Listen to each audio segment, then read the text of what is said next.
엄마, 우리한테도 권리가 있어요. 아버지의 재산을 혼자 다 가질 순 없잖아요. 그래.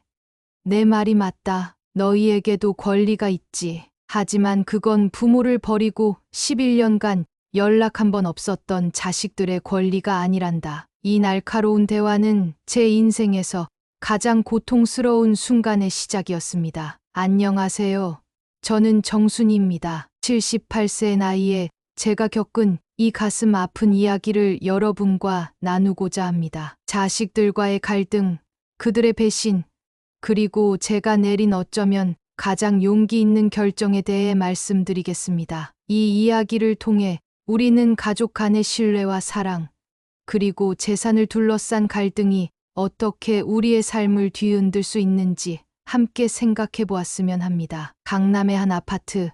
이곳이 제 남편 정영호와 함께 53년간의 결혼 생활 끝에 마지막으로 정착한 곳입니다. 2년 전 남편이 갑작스럽게 세상을 떠난 후 이 넓은 집에 혼자 남겨졌습니다. 매일 아침 일찍 일어나 베란다로 나가는 것이 제 일과의 시작입니다. 차 한 잔을 들고 서서 남편이 즐겨 걸었던 산책로를 바라보며 그와 함께 했던 시간들을 떠올립니다. 가을의 서늘한 공기가 얼굴을 스치고 멀리서 들려오는 새소리가 고요한 아침을 깨웁니다. 노란 은행잎들이 바람에 흩날리는 모습을 보며 저는 마음속으로 남편에게 말을 건넵니다. 여보, 오늘도 좋은 하루 보내세요. 이렇게 중얼거리며 미소 짓는 제 모습이 창문에 비칩니다. 그 모습을 보며 문득 11년 전의 그날이 떠오릅니다. 그날은 제 인생에서 가장 큰 충격과 배신을 경험한 날이었습니다. 아들 준혁이와 딸 민정이가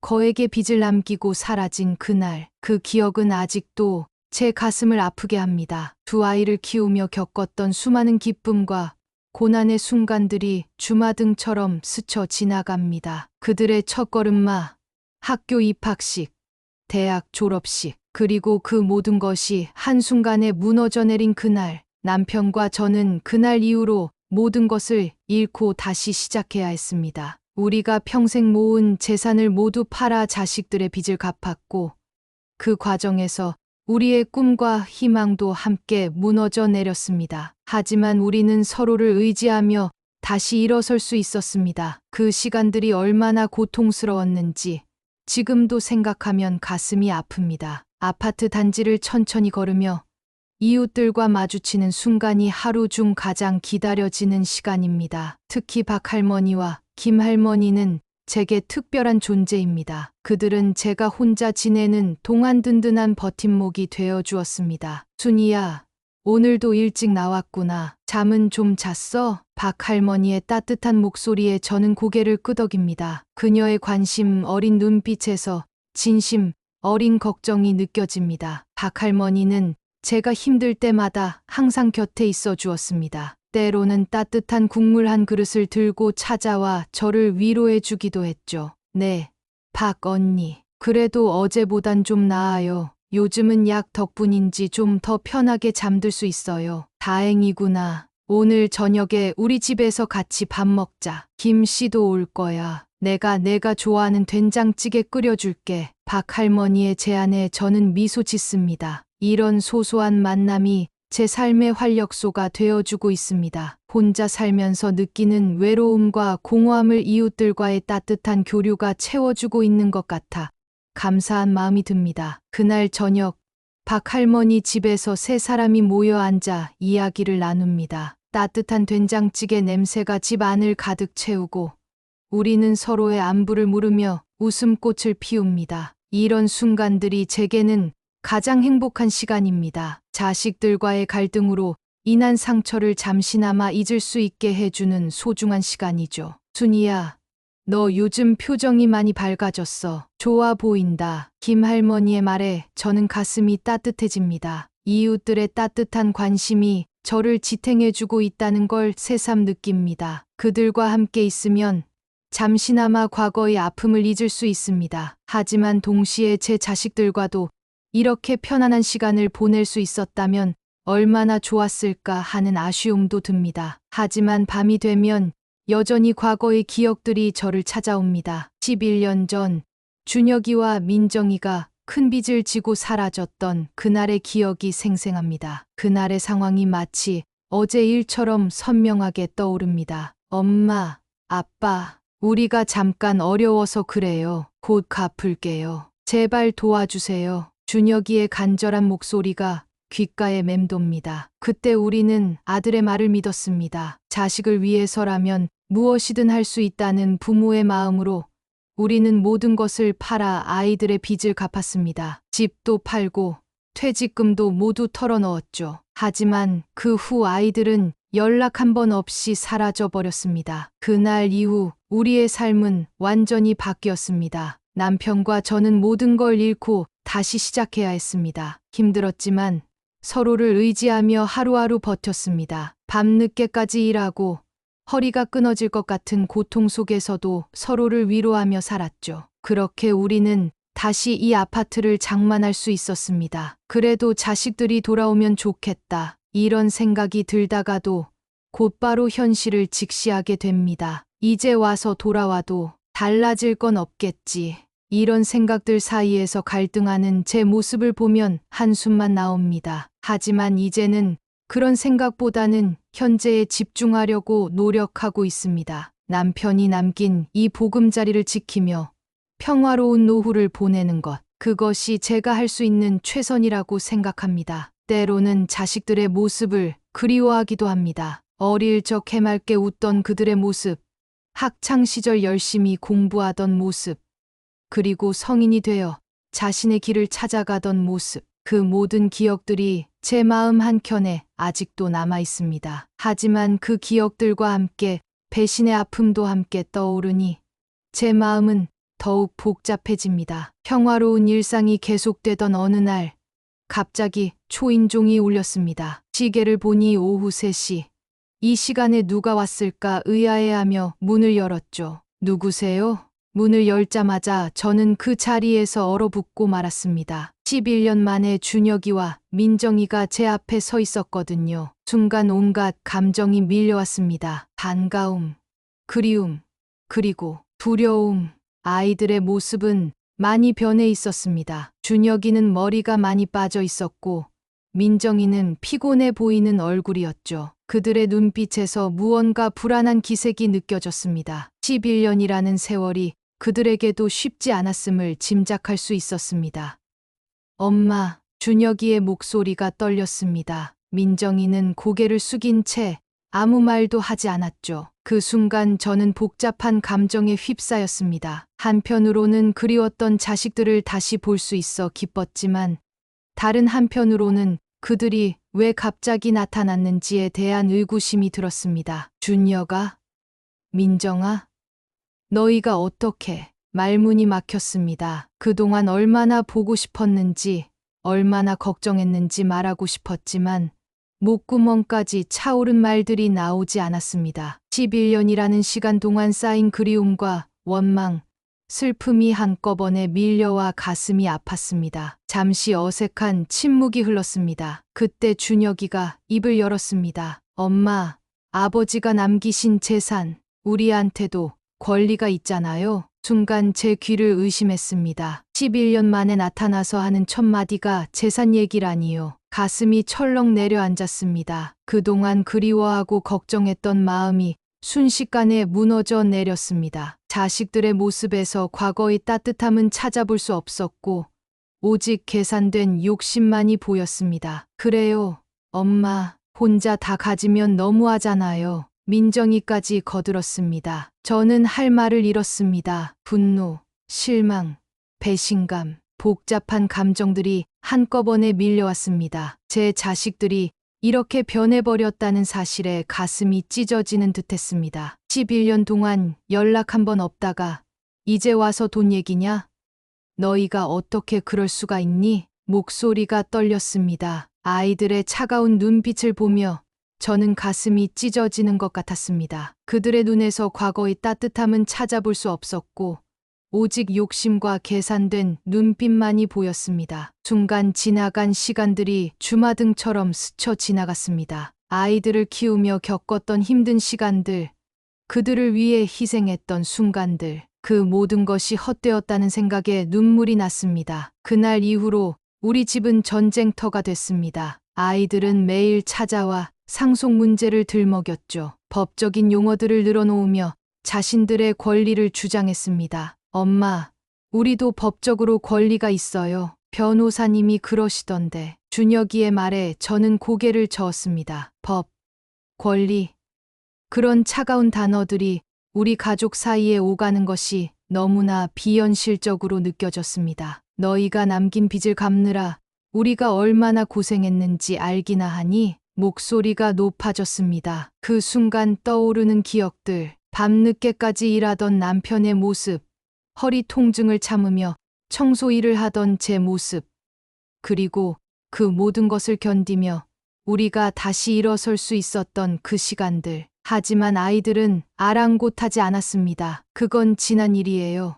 엄마, 이제는 현재를 봐야죠. 민정이의 말에 저는 눈물이 났습니다. 제 자식들이 이렇게 변해버렸다는 사실이 너무나 고통스러웠습니다. 그들의 눈에는 오직 돈에 대한 욕심만이 가득해 보였고 부모에 대한 애정이나 감사의 마음은 찾아볼 수 없었습니다. 매일 밤 잠들기 전 저는 남편의 사진을 보며 울었습니다. 여보, 우리가 이렇게 키웠던가요? 어디서부터 잘못된 걸까요? 답은 없었지만 그렇게라도 마음을 달래야 했습니다. 이웃들도 제 상황을 알게 됐습니다. 박 할머니가 먼저 찾아왔죠. 순이야, 너무 힘들어하지 마. 변호사를 찾아 대응해. 박 할머니의 조언에 저는 망설였습니다. 법적으로 대응한다는 것은 자식들과의 관계가 돌이킬 수 없는 지경에 이르렀다는 것을 의미하는 것 같아 가슴이 아팠습니다. 언니, 자식들과 싸우는 게 옳은 일일까요? 제 목소리에는 불안과 두려움이 가득했습니다. 평생을 자식들을 위해 살아온 제가 이제 와서 그들과 법정에서 맞서야 한다니 그 생각만으로도 가슴이 찢어지는 것 같았습니다. 순이야, 이건 싸움이 아니라 내 권리를 지키는 거야. 너무 오래 참았어. 박 할머니의 단호한 목소리에 저는 고개를 들었습니다. 그녀의 눈에는 걱정과 함께 강한 의지가 보였습니다. 김 할머니도 저를 위로해 주셨습니다. 순이 씨, 당신은 잘못한 게 없어요. 자식들이 너무하네요. 우리가 도와줄게요. 이웃들의 말에 저는 조금씩 용기를 얻었습니다. 하지만 여전히 마음 한구석이 무거웠습니다. 자식들과 대립한다는 것 자체가 너무나 가슴 아픈 일이었으니까요. 그날 밤 저는 남편의 사진을 보며 오랜만에 긴 대화를 나눴습니다. 여보, 내가 잘하고 있는 걸까요? 우리가 그토록 사랑했던 아이들과 이렇게 되다니. 당신이라면 어떻게 하셨을까요? 물론 대답은 없었지만 왠지 남편이 저를 지지해 주는 것 같았습니다. 이렇게 긴 시간 동안의 갈등과 고민 끝에 저는 결심을 하게 되었습니다. 제 권리를 지키기 위해, 그리고 남편과 함께 일궈온 우리의 인생을 지키기 위해 법적 대응을 하기로 한 것입니다. 이 결정이 옳은지, 앞으로 어떤 결과를 가져올지 아직 알 수 없습니다. 하지만 적어도 이제는 제 자신을 위해, 그리고 남편의 유지를 위해 무언가를 해야 할 때라고 생각했습니다. 앞으로의 여정이 어떨지 두렵지만 이웃들의 지지와 응원이 있어 조금은 마음이 든든합니다. 결국 저는 변호사를 찾아갔습니다. 변호사 사무실에 들어서는 순간 가슴이 무거워졌습니다. 내 자식들과 법정에서 맞서야 한다는 사실이 너무나 비현실적으로 느껴졌거든요. 사무실 안은 차갑고 딱딱한 분위기였습니다. 벽에 걸린 법률 서적들과 증서들이 이 상황의 심각성을 더욱 실감나게 했습니다. 변호사는 제 이야기를 차분히 들은 후 말했습니다. 정순이님, 걱정 마세요. 법적으로 당신에게 유리합니다. 자식들이 재산 형성에 기여한 바가 없고 오히려 빚을 졌다는 점이 중요한 증거가 될 겁니다. 변호사의 말에 고개를 끄덕였지만 마음은 여전히 복잡했습니다. 법적으로 이기는 것이 과연 진정한 승리일까? 그 승리의 대가로 자식들과의 관계는 영원히 회복할 수 없게 되는 건 아닐까? 이런 생각들이 제 마음을 무겁게 눌렀습니다. 그날 밤, 저는 남편의 사진을 보며 울었습니다. 여보, 내가 잘하고 있는 걸까요? 물론 대답은 없었지만 왠지 남편이 저를 지지해 주는 것 같았습니다. 남편과 함께 일구어온 우리의 인생, 그리고 그 결실, 그것을 지키는 것이 남편에 대한 예의이자 제 자신을 위한 것이라는 생각이 들었습니다. 하지만 아이들은 멈추지 않았습니다. 그들도 변호사를 선임해 유류분 청구 소송을 제기했죠. 법원에서 온 서류를 받아들었을 때 제 손이 떨렸습니다. 차가운 법률 용어들 사이에서 원고 정준혁, 정민정이라는 이름을 보는 순간 현실감이 없었습니다. 엄마, 우리가 이길 거예요. 아파트도 팔아야 해요. 준혁이의 말에 저는 충격을 받았습니다. 우리가 그토록 힘들게 다시 장만한 보금자리를 팔라니요. 이 집에는 남편과의 추억이 가득했습니다. 베란다의 화분들, 거실의 가족 사진, 부엌의 그릇들, 하나하나가 모두